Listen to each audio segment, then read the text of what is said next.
My son, James, and his wife, Stephanie, served me with eviction papers while I was in the ICU recovering from a triple bypass. I'm not kidding. The nurse, a kind woman named Pat, was fluffing my pillow when the papers were handed to me. "Mr. Anderson, your son and his wife dropped these off. They said it was urgent." My hands were shaking so bad I could barely unfold the paper.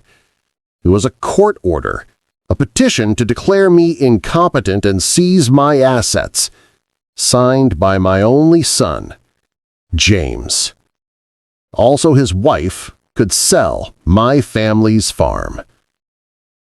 They thought I was a broken-down old man. They thought I was finished. They had no idea what my late wife, Martha, left behind, and they were about to find out exactly who they were messing with. Let me back up. My name is Walter Anderson.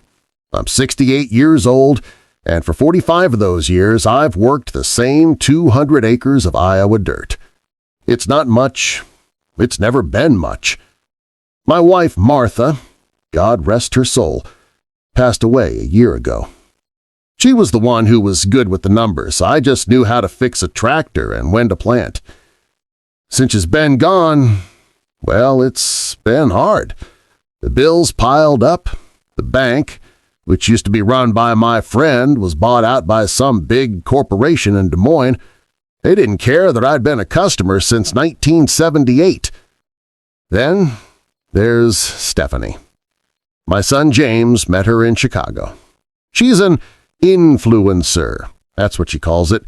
She has over 100,000 people who watch her talk about makeup and clothes and I don't know what else.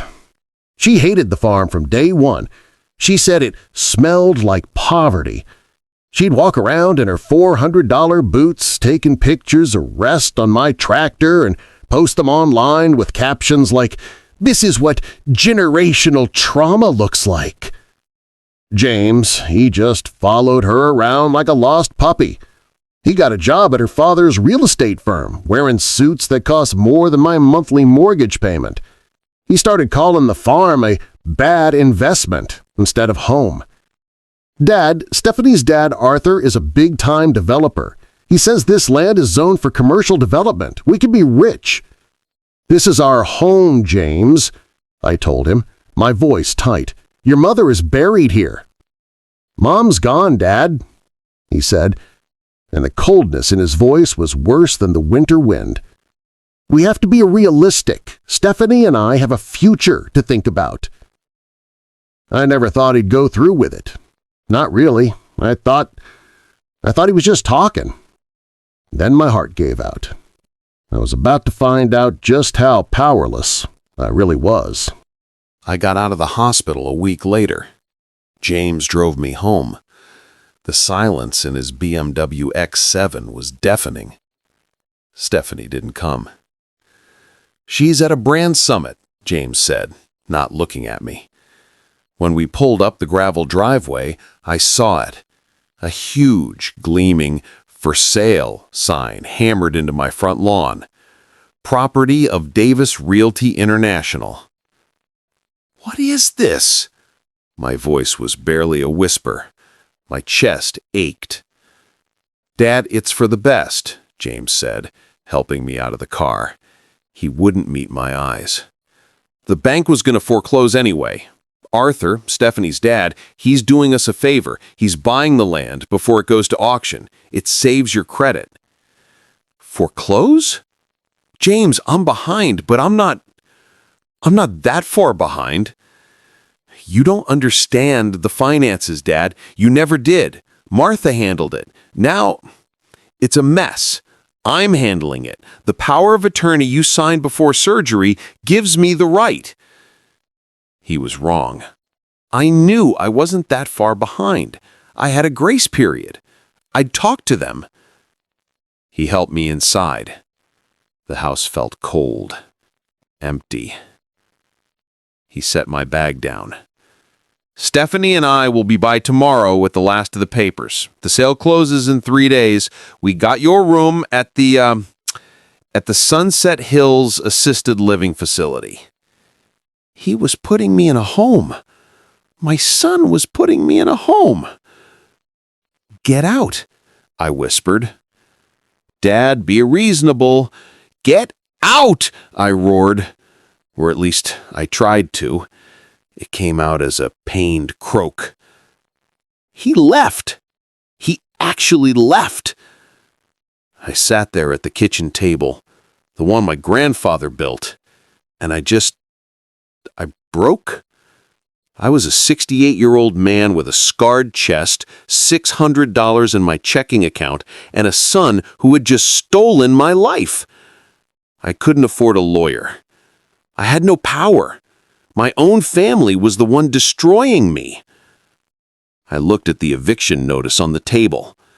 Petition to declare Walter Anderson mentally incompetent. They were painting me as a senile old fool. And with my heart condition, who wouldn't believe it?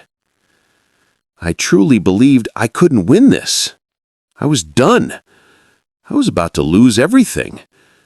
But then I found something that changed it all. I went into Martha's old office just to be in her space one last time. It was a small room, filled with her gardening books and old ledgers. Stephanie called this room the hoarding station. I was packing a box of her things when I knocked over a copy of The Principles of Rose Pruning. Tucked inside was a small, black notebook. I'd never seen it before. I opened it. It wasn't about roses. It was a list of passwords. Martha.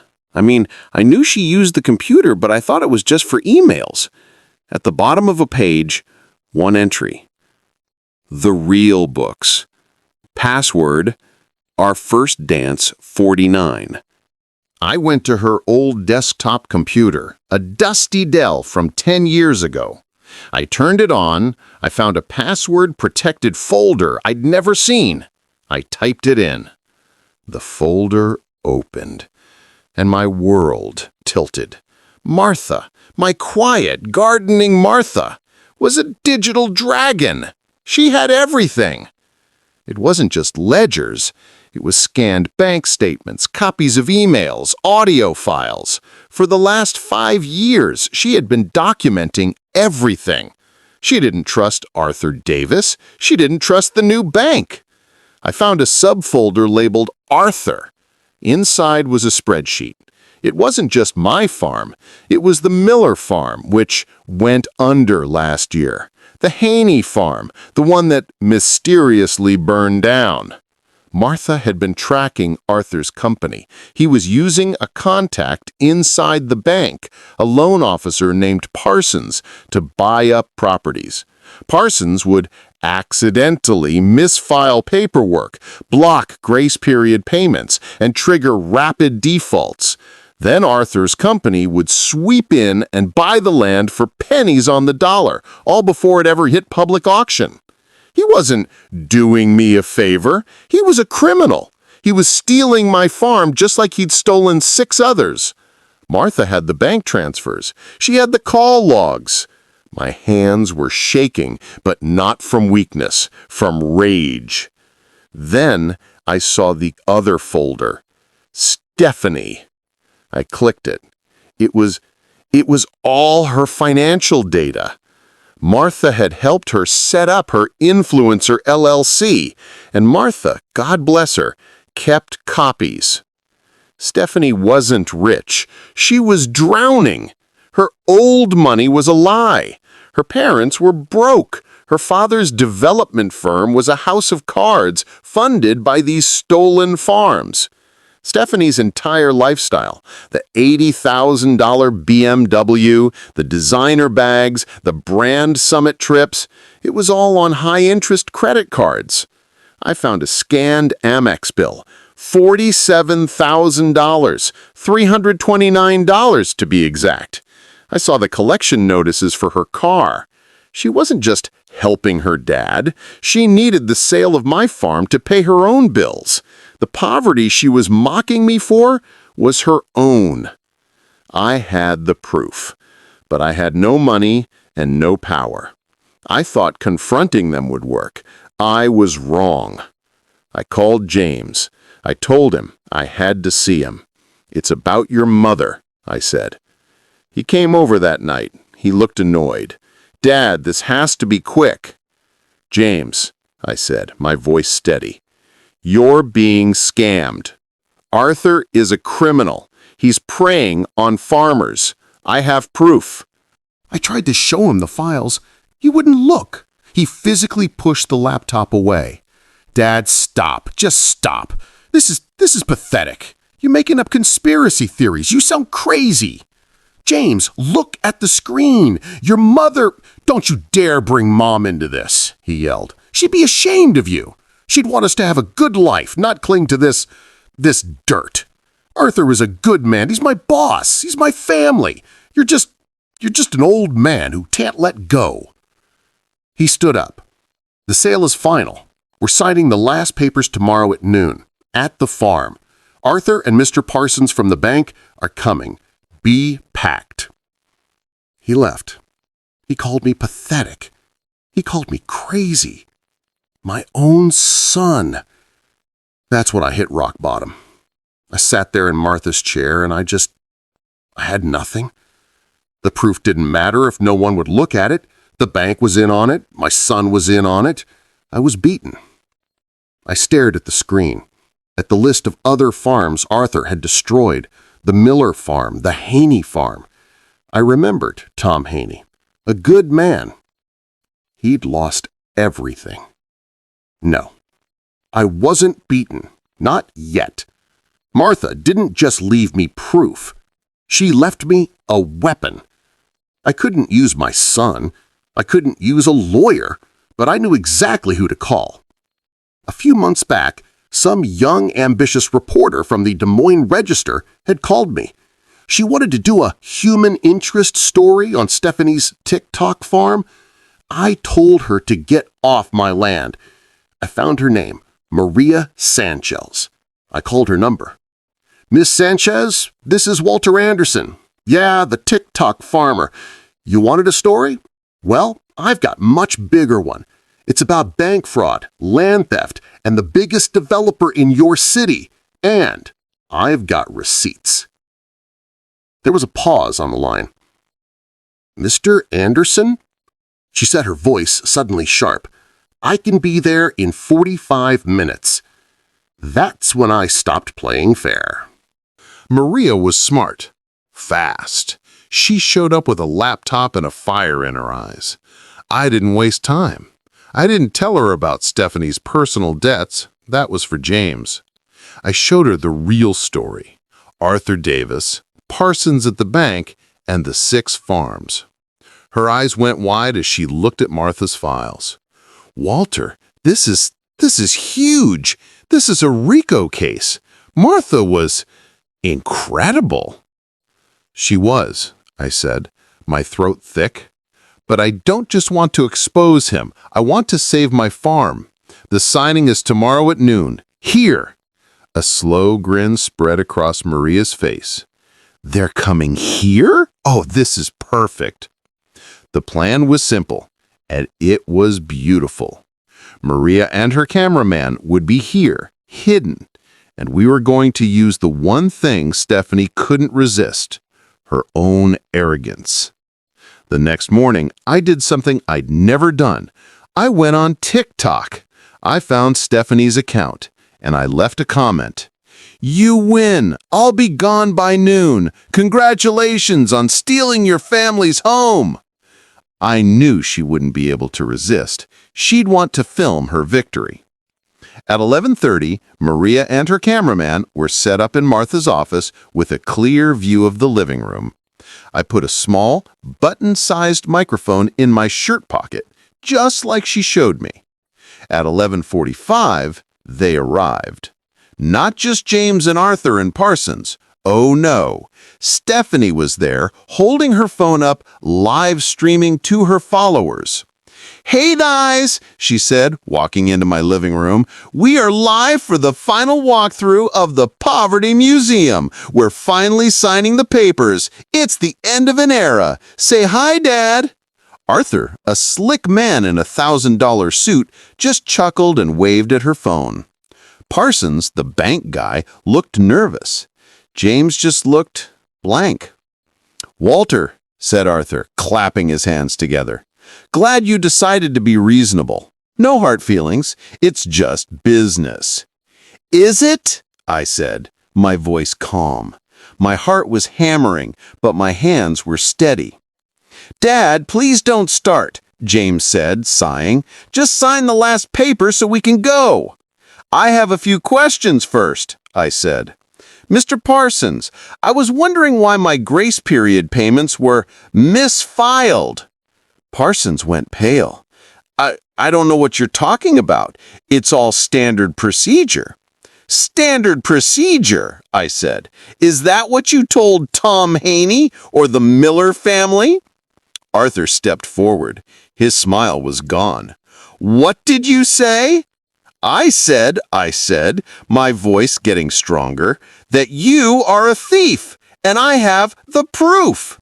"Dad, you're delusional," James shouted. "He's not delusional, James," a new voice said.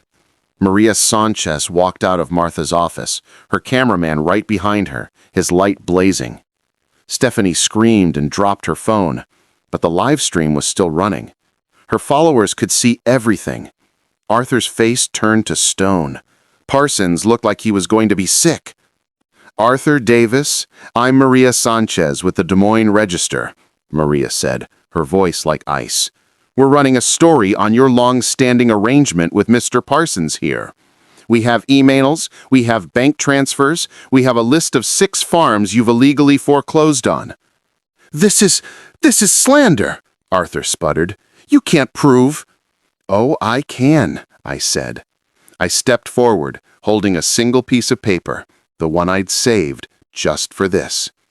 "This is the wire transfer from your shell company to Mr. Parsons' private account, dated the day after the Haney farm auction. My wife Martha kept very good records." The power in the room didn't just shift, it shattered. Arthur looked from me to the camera. He was trapped. Parsons just slumped. It was him," he whimpered, pointing at Arthur. "He made me do it. He said he'd ruin me." "And you, James," I said, turning to my son. He looked like he'd been punched. "You thought I was crazy. You believed him." I, James stammered. "He's lying," Stephanie shrieked, finding her voice. "This is a setup. This old man he's what, Stephanie?" I said, walking toward her. "A liar? What about you?" I pulled the other papers from my pocket, the ones I hadn't shown Maria. "Here's your Amex bill, Stephanie, $47,000. Here are the repossession notices for your BMW. You're not old money, you're a fraud. You've been lying to my son. You've been lying to your followers. You're broke. You needed this farm. You needed to sell your home just to pay for your cheap plastic bags." I threw the papers on the table, in front of James, in front of the live streaming phone. Stephanie stared at the bills, then at James, then at the camera. She didn't say a word. She just made this sound, a horrible, strangled wail. James, he just picked up the bill. He looked at it. He looked at his wife. And the blindfold finally fell. Steph, you told me your parents paid for all this. You told me we were fine. James, baby, it's just... You lied to me, he said. His voice was dead. You lied about everything. Get out, Arthur suddenly snarled, pushing past Parsons. All of you, get out of this house. This is my property.